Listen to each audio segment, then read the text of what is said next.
arguably the greatest center of learning in the world. I thank the conveners and organizers of the 2021 EBII Africa Investments Risk and Compliance Summit for the invitation to give this address. It is appropriate that a speech on financial crime compliance and ECSG, the future of African investment, should take place in these hallowed premises of Oxford, which have provided the stage for many a thought-provoking speech. Hopefully, this one will follow in this tradition. We are all agreed that for Africa to be able to transform herself and become the epitome of economic empowerment and self-reliance, she needs to have the wherewithal to be able to protect and optimize the resources at her disposal, hence the need to build robust financial compliance systems and ensure strict enforcement of these systems. And the reason for this is that financial crime has, over the past 30 years, become a major concern for governments around the globe, as it represents a significant threat to the development and stability of the economies of countries around the world. I'm happy that a theme of this nature, which is a regular feature of deliberations for investors in Europe, America, and Asia, should have Africa as its focus. I'm saying so because Africa, which since ancient times has been defined by outsiders in the oft-cited statement, Semper aliquid novi Africa Matferi, is the continent that always provides something new, something strange to surprise or excite the rest of the world, or the place for adventure, or the place to be exploited.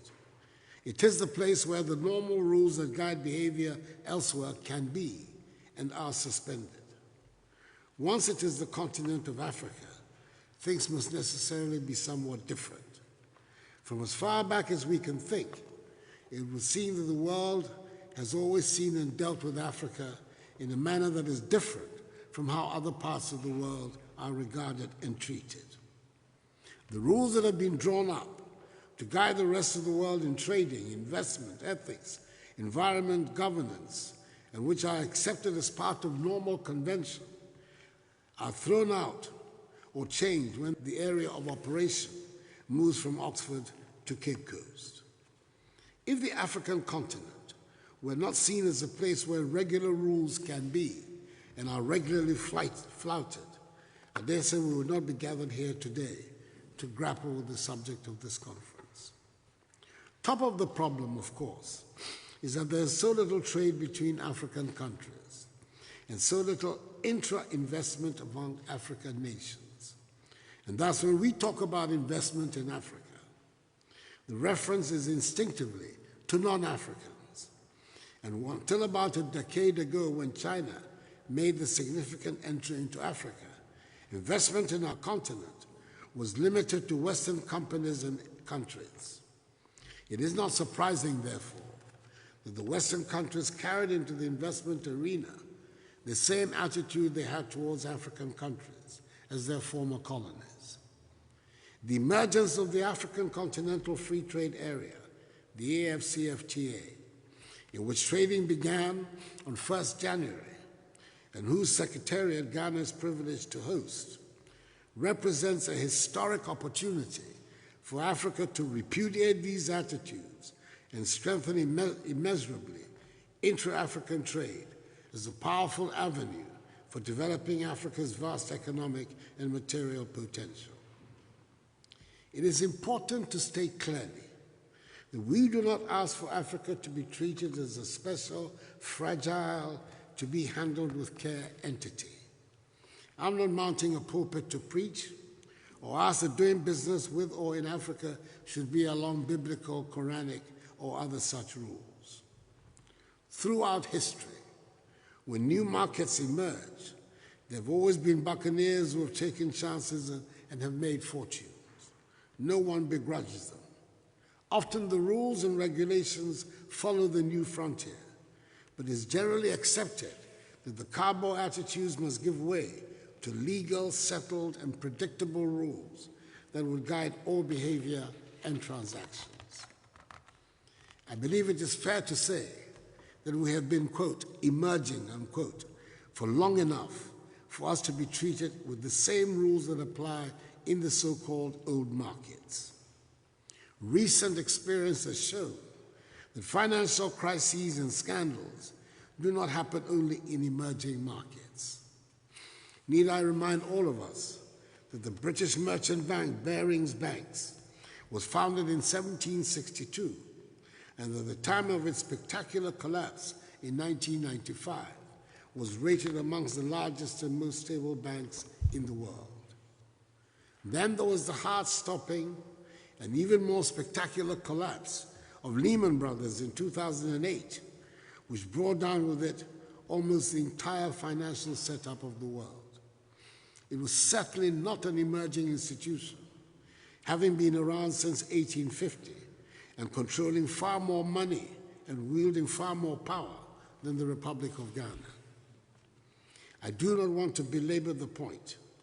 When rules are flouted, the consequences are dire, even for the most established of institutions. The lesson is clear. There must be rules, and they must be obeyed.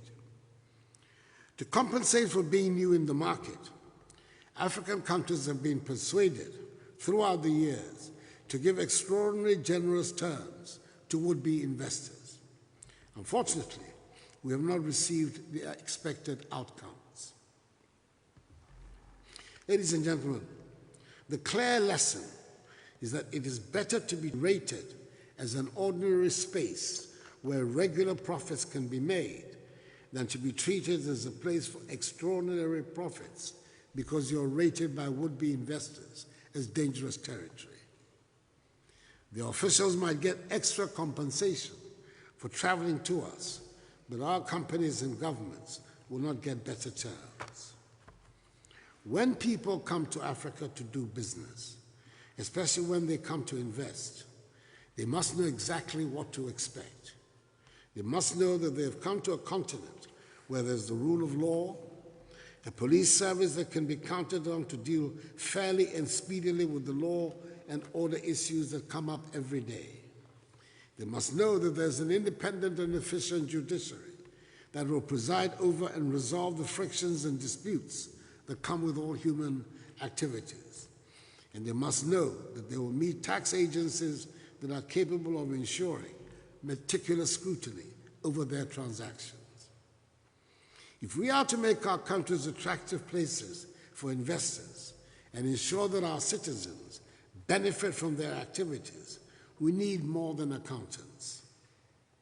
Let us take mining, for example, which is an important industry in Ghana and requires investors with very deep pockets. We in Ghana will start from the premise that we know the investors have come to do business. They have not come to do charity work. We would look out for the investor who cares about our environment. And remember in all our negotiations that when the last bit of gold or diamond is taken out, the investor would leave having made a reasonable profit on his investment. The environment that is left behind should still be in satisfactory condition. Ladies and gentlemen, this is something I've said elsewhere, and I'll repeat it here too.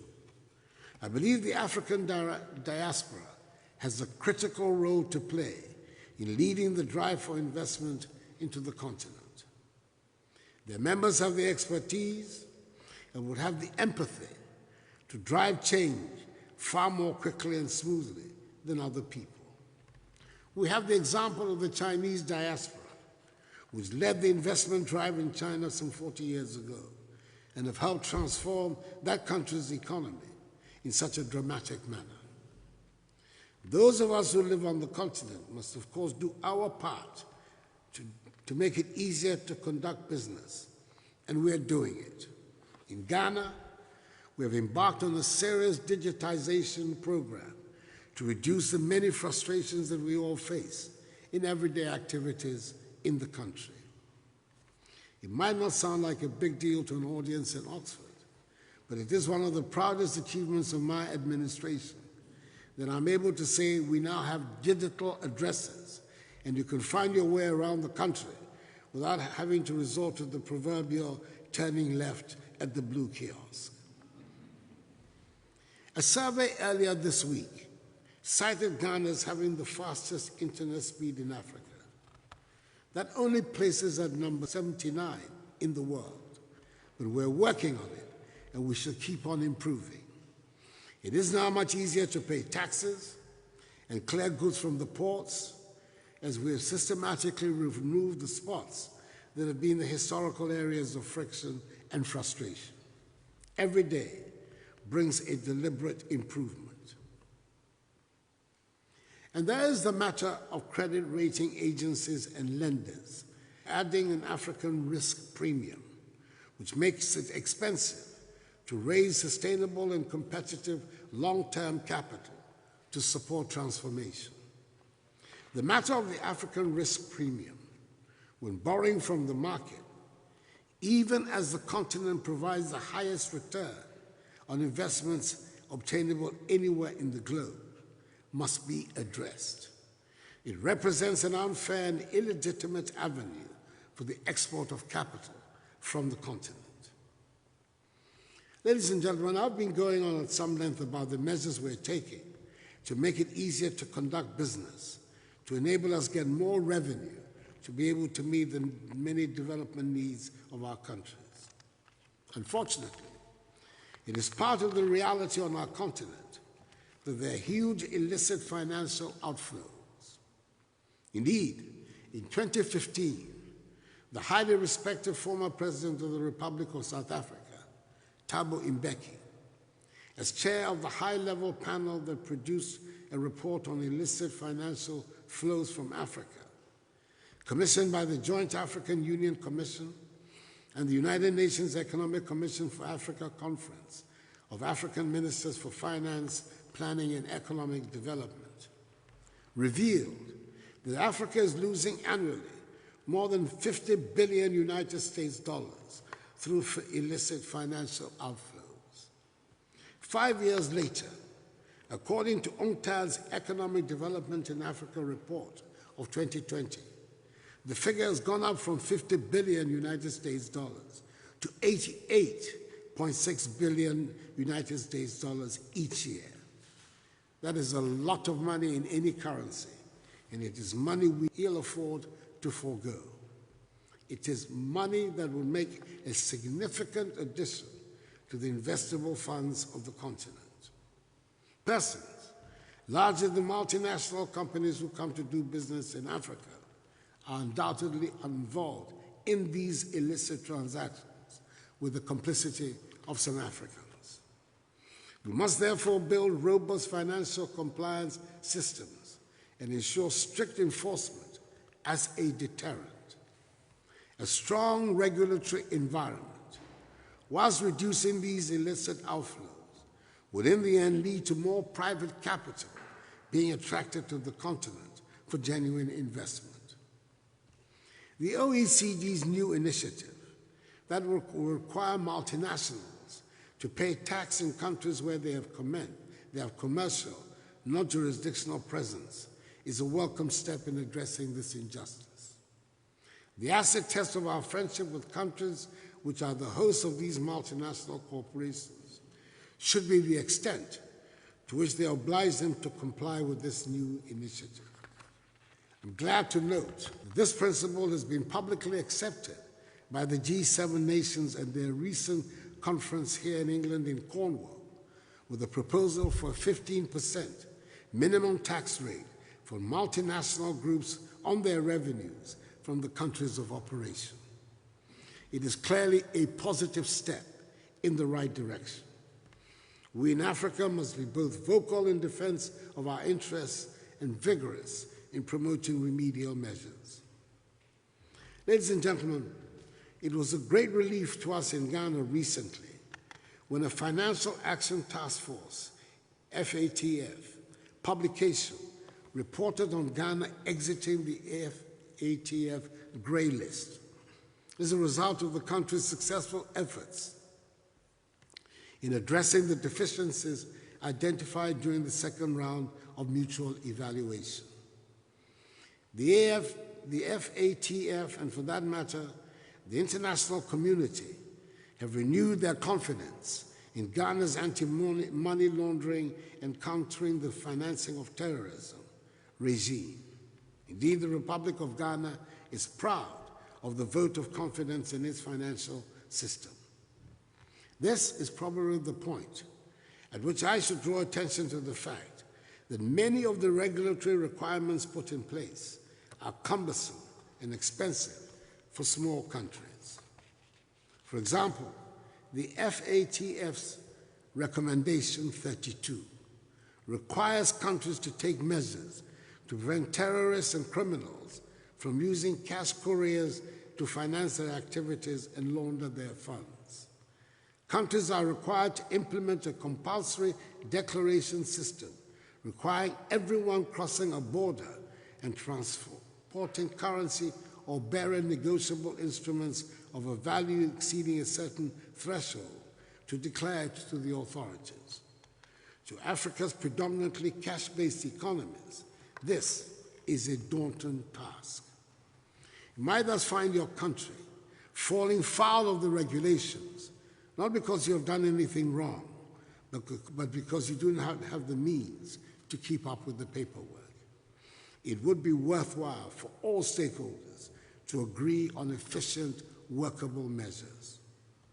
And yet, there's not really an option of opting out.